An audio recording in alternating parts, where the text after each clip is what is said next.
What's up, YouTube? I'm back. Got another video for you all. So I have an update on what's been going on with my computer since the last video. I know I was supposed to be redoing my custom loop and everything, and I hadn't had a chance to do anything with it or show you all anything really, because I've been trying to get it through its paces. I had a monumental amount of struggles and complications along the way. So I lost a couple parts, destroyed a couple parts actually. Water leaked all over the place. Well, fluid leaked all over the place. My bends wasn't right. I had to keep ordering new pieces to make things fit. I swapped out the whole entire case.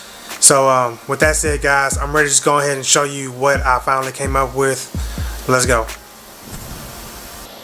Okay, so here it is. Here's my finished product that I've been working on for like the past 2 months, it feels like, and put a lot of work into it. So what you can see that I've done so far is I made some major adjustments. I have changed the case. I changed, sorry you hear my son's little toy in the background, but I changed the case, I changed the loop order, I changed the motherboard, I changed the graphic card orientation, I changed pretty much everything. So going over what I've done so far, I've actually tried a unique take on mounting my reservoir. So my reservoir is mounted sideways onto the fans instead of being mounted vertically.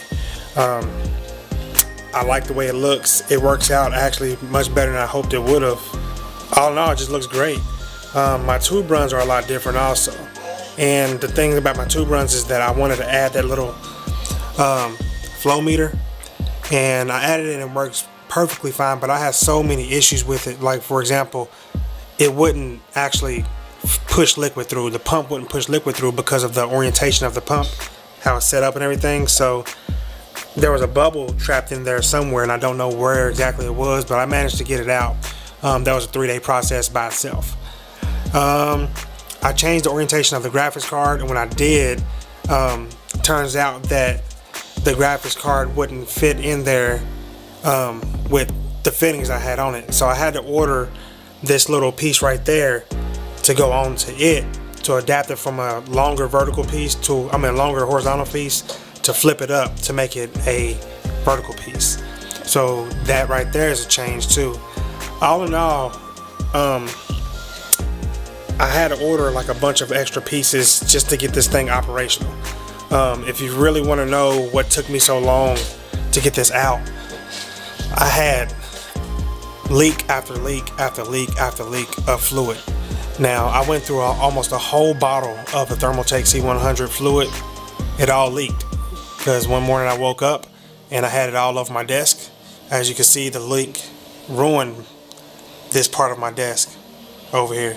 Water was everywhere and liquid was all over the place. And I couldn't figure out where the leak was coming from. Well, it turns out the leak was coming from back here. I had a radiator back here, and I guess the seals on the fittings were bad, so it leaked all out when, you know, overnight and stuff like that. So that was a pretty bad situation right there for me. Also, another thing is that I actually had a different motherboard in there. As you can see, I have the Asus X370 Gaming F. Now, I like this motherboard a lot. I like Asus's RO software and everything. It's pretty nice. But the thing is, I wanted to go with Gigabyte because I had issues with this particular board previously. A BIOS update fixed a lot of the issues, but I still have some issues with it. We're rebooting and stuff like that. So I decided to go with this and leave this back in there because that water block right there, that big flashy thing, yes, it leaked also. And I had water all over my motherboard, all over the Gigabyte motherboard. I had water all over the riser cable for this graphics card right here.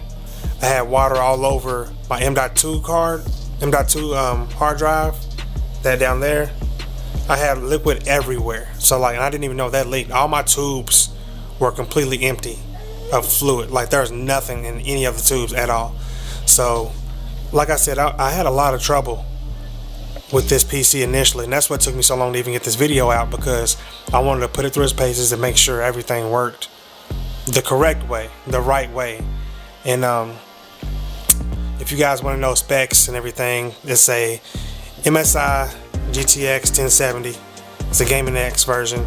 There's a bits power water block on it. I have an 850 watt Platimax DF power supply from Intermax. I love the power supply and I love the cables that it comes with. Those are the sleeve cables that you can see right there. The Asus motherboard I talked about earlier, I have a Ryzen 1700X in there. 16 gigs of Corsair DDR4 3000 MHz RAM.